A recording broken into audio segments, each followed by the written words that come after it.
Welcome to Games from Folktales, a podcast that mixes historical research and tabletop role-playing settings.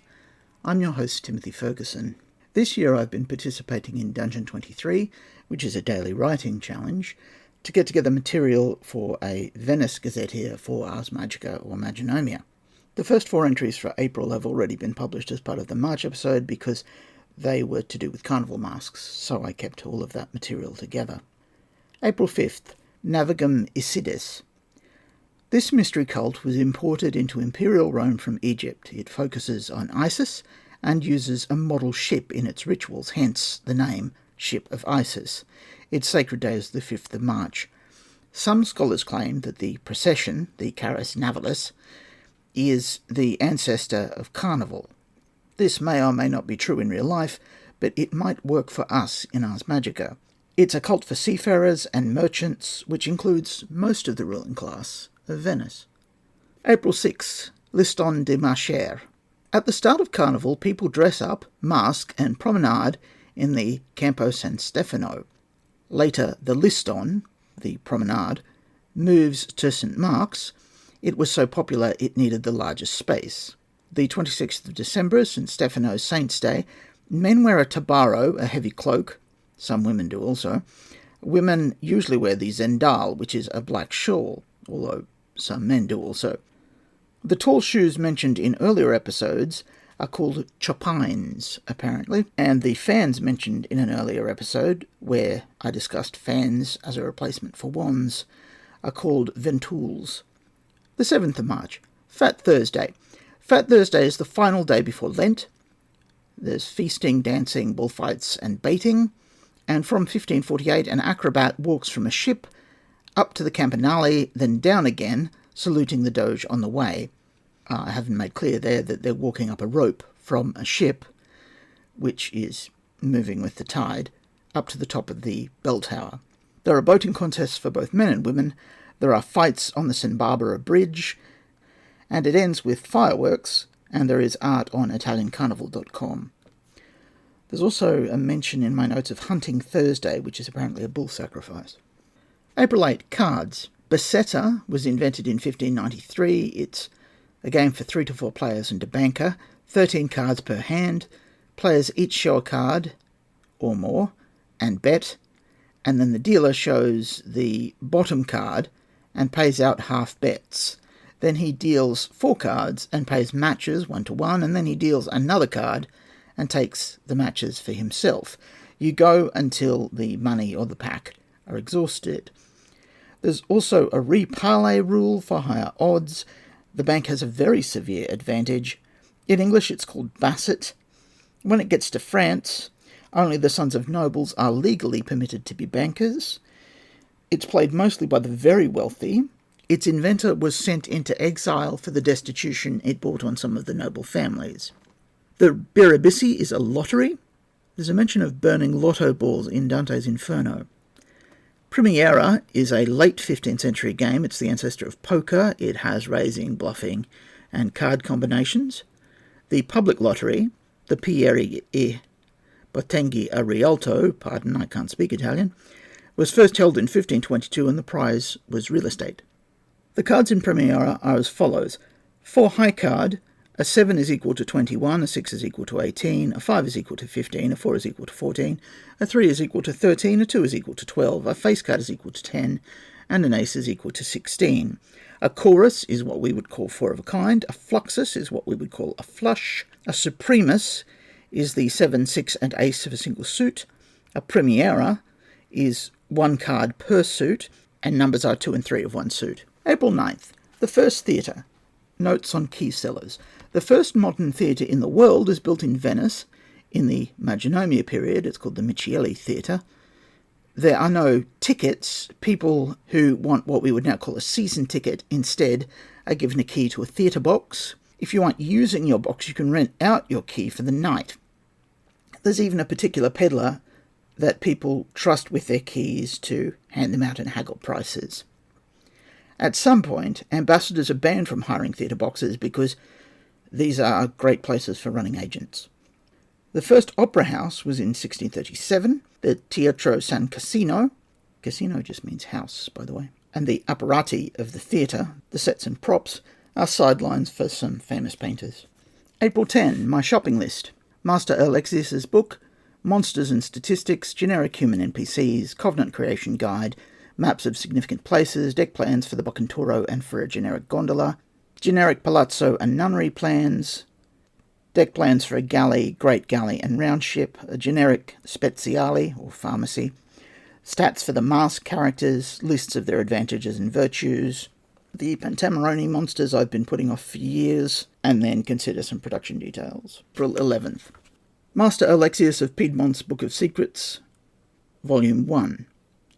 It has the following spells, which I'm going to try and map across to Ars Magica and Maginomia. Curing lunacy caused by double-headed passion worms. Cure for the falling sickness, which is epilepsy.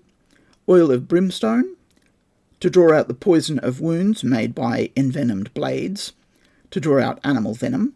To draw out arrowheads and iron. A perfect remedy for blows of sword or staff or stone.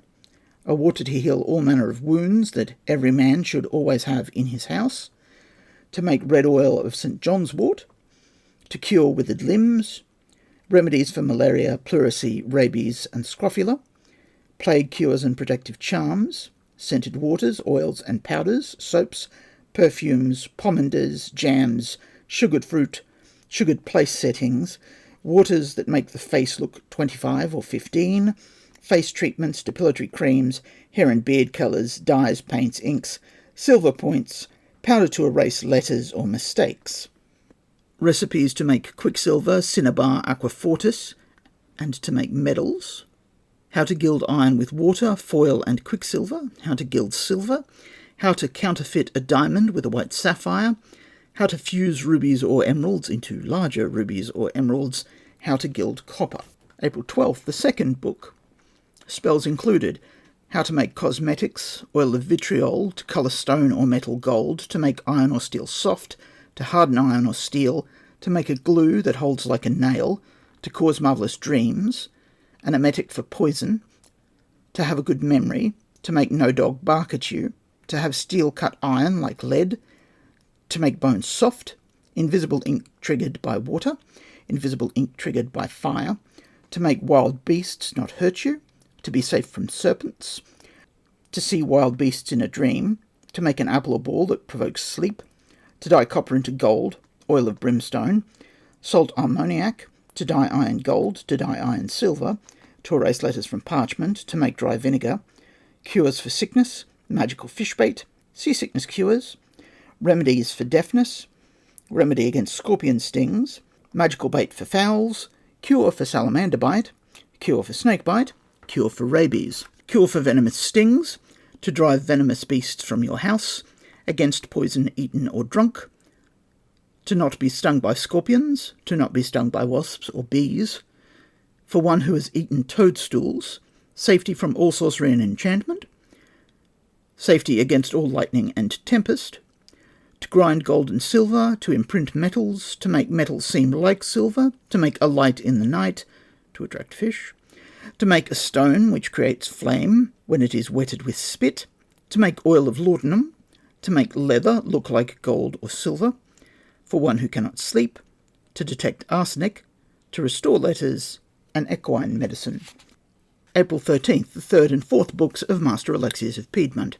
Cures for epilepsy, tinnitus, toothache, quinsy, throat pus, pleurisy, stomach pain, dropsy, colic, flux, thrush, an inducer of birth, an easer of birth pain, a cure for incontinence of the bladder, swollen testicles, gravel, that is, blood of stones, psoriasis, to staunch blood, to create opiates, to soften or harden iron, to soften or harden crystals, a solder for metals, to cast horn in a mould, to cast amber in a mould, how to capture salamanders, how to make gold using salamanders, how to make petroleum using walnuts, how to solidify mercury with aqua lunaris, and Book 4 is all very similar, with a couple of standouts like a plaster to cure a rupture of the skull. April 14th onward, Private Lives in Renaissance Venice by Patricia Fortini Brown. Knighthood. There are two orders of knighthood in Venice. The Knights of St. Marco, who are virtually all foreigners, are honoured by the state and have no role in government, and the Knights of the Stolo d'Oro, which is named after the gold sash they wear. The role is granted by the Senate to Venetian men who have served in foreign courts and been knighted. They have no inherent power in government, but to be an ambassador you need to have political power and connections. April 15th. Pulling down palaces. The Querini Palace was pulled down after the Topolo Querini plots failed. The state pulled down 2/3 of the Querini Palace because it was owned in common by 3 brothers, only 2 of whom were plotters. They bought the remaining third from the innocent brother, then designated the surviving structure as the city's slaughterhouse. After the Tiepolo Doge tried to seize the state with a popular uprising, the state pulled down his palace and made its footprint into a public park. There's a pillar explaining the sentence. April 16th. The Fraterna. The basic commercial unit is the Fraterna, which is an extended family unit. In Venice, only 1 or 2 sons in each generation marry. They live in their casa together with their parents and unmarried siblings. Married siblings may get a floor. The unmarried siblings get a room. Venetian casa are large, with a shared central corridor and stairs. There are side rooms that lead into each other. This means that as the family changes, the suites can flex. It's a cheaper way of living than living independently because it allows extended families to share servants and a kitchen. There's not a lot of privacy, however. Despite the lack of space, idealized versions have husbands and wives with separate connected rooms. April 17th. Mannerism, or maniera. Mannerism is a style of art which became popular in the 1520s, vying with the High Renaissance style and ending around 1590, extinguished by the Baroque style. The term is an 18th century one, so it's not used in period by characters, but it is useful to us. Mannerist art doesn't have the formality in design and perspective of High Renaissance art. The core principle is for the art to appear effortlessly elegant, so artists do odd things to sidestep problems in formal art. Limbs are elongated, they can coil weirdly, heads sometimes seem shrunken from true proportion, space distorts, symbols are jumbled together. It looks artificial. It's not naturalistic, and this might be our new demon type. Just humans that are done in this Mannerist style. Mannerist art is meant to look good as opposed to being functional or religious, much as it might be one of those two. Mannerist paintings are deliberately tense and unbalanced compositions with twisted poses and exaggerated facial expressions. They have garish colours and weird lighting choices. April 18th. Mannerist gardens. The idea of Mannerist gardens and grottos is to express the elegance, intellectualism, shock and style of art in a navigable real-world space. Oddly, some look quite like Reggio's, from an Ars Magica perspective. These gardens are designed for drama, so they are great for scenes in stories. In real life, they often hosted masques. Water flows through the garden in a deliberate, dramatic way, often aided by water pumps. This may motivate automatons like musical instruments. They also sometimes have hidden squirters. The best modern example is the Sacro Bosco, the sacred wood. Rough statues provide shocks in settings reached by paths, hidden and revealed by landscaping tricks. The biggest sculpture is Hell's Mouth, which was used for dining in the masques. Guests could eat while simultaneously being eaten by the Hell's Mouth. There is an inscription on it which says, "Abandon all thought, you who enter here," and this is probably a deliberate nod to Dante. I have a note here that a Giardino Segreto might work as a lab. April 19th. Hypnorotiomakia Polyphyli. This is a very popular book at the time, complete with illustrations. It's highly symbolic, and its stories are filled with Mannerist imagery. It reminds me a lot of Ars Magica's The Travels of Fidoso in that it's imprecise, and so can be read as a prophecy, as a life guide, or as entertainment. Similarly, the art is copied into real-world gardens, and the processions are copied by the Venetian Calza. I may steal some of the images for the final art in this project. April 20, Notes from Sweets by Tim Richardson. Just as a note, for a long time I was working on an idea of a civil war in the Grocers' Union in London. In the real world, the grocers split in half during the Magenomia period, with the ones who made a great deal of money out of sugar gaining their independence through various forms of legal chicanery, and eventually through the sponsorship of James I, which is why their symbol was a rhinoceros, which was meant to represent a unicorn, over a shield supported by 2 unicorns, these being the symbol of Scotland. Anyhow, because we're using speciale, or pharmacies, so much in this project, I decided to combine the two. So, notes from Sweets by Tim Richardson. Forms. Turkish Delight was originally a throat medicine. Unicorns are known to love licorice. Since Roman times, soldiers were issued licorice as a thirst suppressant. It was first planted in England, in York, in the 16th century. We will get a lot of shapes and materials out of this for the shape and material table in Ars Magica. A comfit is a sugar-coated seed or nut used generally to freshen the breath. Almond dragees, for example, are a comfit. A pennet is a tube of sugar, sometimes twisted, and they're prescribed for colds and consumption. Elizabeth's brother Edward was prescribed them for his final illness. A sucket is a candied fruit peel, originally from citrons, certainly later oranges and lemons. Pliny the Elder ate orange peels, as do I, much to the disgust of my children. Preserves come in 2 forms, the wet form and the dry form. Wet forms are rather like jam or fruit in syrup, and dry is like old-fashioned quince paste. It can be sliced and rolled, and lozenges, originally, are the diamond shapes cut from the dry forms. Pastilles have gum trochanth in them, and they may be post-period. The idea of that is to keep the medicine in your mouth longer, trickling down your throat, to extend the duration of the effect. The highest quality of fruit paste is called paste of Genoa, regardless of where it actually comes from. Isinglass is sometimes used as a firming agent. That's fish, air, bladder, juice. Fruit leather exists. Dragees are just large comfits and were invented in France in the 13th century. Colour is coded by flavour. What we Australians call hundreds and thousands are called non-parallels and can be used as magic dust. Other times people didn't code by colour. They used pure white because that was seen as a sign of quality in sugar.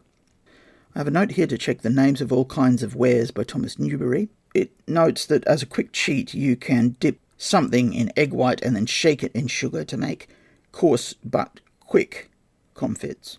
Marzipan was likely invented around 1150 in northern Italy. A movable edible prop of marchpane is called a subtlety in English, and it's called an entremets in French, and an intermezzo in Italian. They are also known as warners in English because they herald the arrival of the next course. Pastelage is a moldable mix of sugar and gum trochanth. A subtlety is top-level confection work, and if you needed one, you might seek out a specialist to create it for you rather than depending on your own servant. April 21, continued notes from Sweets. The first sugar warehouse in Venice was in 966. It imported sugar in conical loaves. Sugar comes in grades. The highest grade is Egyptian from Alexandria. It's refined in Venice and then often refined at the point of sale and then sometimes refined again by the user. The first bulk shipment from Venice to England is in 1319 and lands at Southampton. It contains 10,000 pounds of sugar, 1,000 pounds of candy, and they swap it for wool. Smaller amounts are clearly present earlier. It's clearly known from the 13th century. Candies were preserved fruit, pastes, and suckets. They were easy to ship because they're hydrophilic, which makes them antibacterial. The first trace of a Venetian confectioner, a shop specifically for confections, is in 1150 and spreads to Sicily and the North Italian cities by 1220. Confectioners have candied fruit. Hard sweets, however, are found at apothecaries. Confectionery is seen as an Italian skill. Catherine de' Medici brings those skills to France, creating their industry there. April 22nd, Manus Christi. Manus Christi is a sweet believed to be of great medicinal value, and it differs slightly between makers. It's a stick of hard sugar, flavoured with violets, cinnamon, rose water, and often flecked with gold leaf. It's taken to maintain health. It's not an emergency medicine. A variant of it, Manus Christi Parala, has crushed pearls in it, and chests of it are used as gifts between very rich people. April 23rd, candied fruit, flowers and roots. Candying allows out-of-season use. Flowers are kept from decay by candying. They retain their scent. By the 16th century, the English loved to eat raw fruit, and this disgusts some visitors. It's considered healthy and virtuous, not indulgent. Dried fruit fills a price point under candied fruit, but above honey. Violets and roses seem quite popular. Blue borage, rosemary, dianthus, and marigold are also preserved. Candied roots: ginger, parsley, fennel, alecampane, angelica, eringo, and orchid roots, or satyricons, are all mentioned. Eringo is sea holly. There's an industry in England centred on Colchester which candies this because it's valued as an aphrodisiac. Fruits: apples, pears, plums, quinces, damsons, gooseberries, cherries, barberries, oranges, and lemons are candied. Candied flowers are considered a Spanish thing in origin, so Spanish is used as an adjective to mean containing edible petals. Mint only becomes popular after the 19th century. It's too difficult to make a strong flavour from its oil with the equipment on hand in period. April 24th. Lady confectioners. Confectionery as a branch of food preparation is part of the daily domestic alchemy expected of even well-off women. Lady confectioners have some sort of eroticism about them in some places and periods because they smell sweet and spicy and exotic. This might be a fate aspect. Also, they have sweets, of course, which is considered a healthy pleasure. The 25th. Banquet. Until the 16th century, the final course of an English feast is called a voidee. After that, it changes to a banquet, or banquet, or sometimes banker. A couple of new forms. Blanche powder is granulated white sugar flavoured with spices to be sprinkled on fruit before eating. You can have blends or singles, so a diner can pick and mix at the table. The French word for a box you keep sweets in is a dragueur. Spice bread, rolls or cakes spiced. Banquets also include wafers and hippocras is spiced wine, named after Hippocrates and believed to be quite good for you. The dessert course is believed to medically be good for you. The sweet moves from being interspersed through the courses to a dessert course in the 17th century. April 26. The theology of sugar. Aquinas ends the debate on if you can eat sugar on fast days, and his answer is yes. Although nutritious, they are not eaten with nutrition as an intent, and they are eaten to ease digestion, and therefore they are medicine, and therefore they are exempt from fasts. Note that this is an easy demonic ploy. You give the conclusion, then you undercut element A above, and this encourages gluttony, so thanks Aquinas. April 27th, Venetian spun sugar. Instead of marchpane, or perhaps in addition to marchpane, the Venetians use spun sugar. It's sugar strands that are made by flicking an implement across a couple of sticks so that you get very thin sugar strands. This is used to make complicated glassy shapes while cooling. It could possibly be animated by magic. It can be used to make visually perfect copies of most things. At one banquet, all the items on the table, including the tablecloth, were made of spun sugar. This was 1,286 items in total. It can be gilded and silvered. Tableware and cutlery are popular choices. There are recipes from 1562 in alchemy manuals, and English people prefer sugar paste instead. April 28th, sugar for the apothecary. Sugar is mildly hot and moist. It comes in a variety of consistencies. It preserves other medicines. It makes other medicines easy to take. It binds other ingredients together. It aids in the digestion of medicine. It tunes the strength of other medicines via dilution. And the highest quality of sugar may not be moist, it may be dry. What I mean by tuning the strength by dilution is if you get a potent batch or a weak batch of a herb, you can cut it with more or less sugar so that the potency is correct. I missed a note. Some other forms for the table. An electuary is a syrup or jelly. Sherbet is a mixture of sugar and fruit juice and ice. And a cordial is heart medicine in liquid form, and it's fruity. April 29th, London notes. Pepperers are gathered around the spicery of Westcheap, which is near the docks. I should check the history of the Society of Apothecaries, which was published in 1998 and is by Penelope Hunting. By the 14th century, there were about 50 spices regularly traded in London. There were some itinerant traders. By the 14th century, every great town has an apothecary or a spicer. Grocers are people who engage in bulk trades. That's where their name comes from. It's German gross, meaning large. Richardson says that the dispute between the apothecaries and groceries is one part of a 500-year-long war that wages across the continent over monopolies on medicine. The apothecaries get their own guilds between 1294 in Freiburg in Saxony and 1617 in London. Sometimes this ascendancy is joined to import restrictions on sweets, hence local specializations and secret recipes. Eventually, in some places, confectioners break off again from the apothecaries. April 30th. Trade changes in the 15th century. The fall of Constantinople in 1453 blocks Venetian supply from the east. Some trade continues from Crete and Cyprus. This is trade of sugar. In 1450, the Portuguese start sugar plantations in Madeira and later expand that to the Azores and Brazil. The first Madeira sugar to land in England arrives in Bristol in 1456. The centre of the sugar trade then moves to Amsterdam and then Antwerp.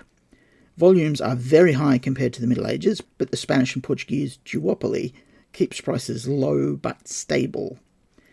Eventually, large brokerages in Amsterdam, London, Hamburg and Rouen form, and all of this money helps fuel the Dutch-Spanish War, which is covered in the Core Magonomia book in some detail. I'm going to include May 1st with the April material because it's about confectioners. A note on confectioner's skills from the Italian Confectioner 1820, translated by Tim Richardson. It's a character aspect for fate.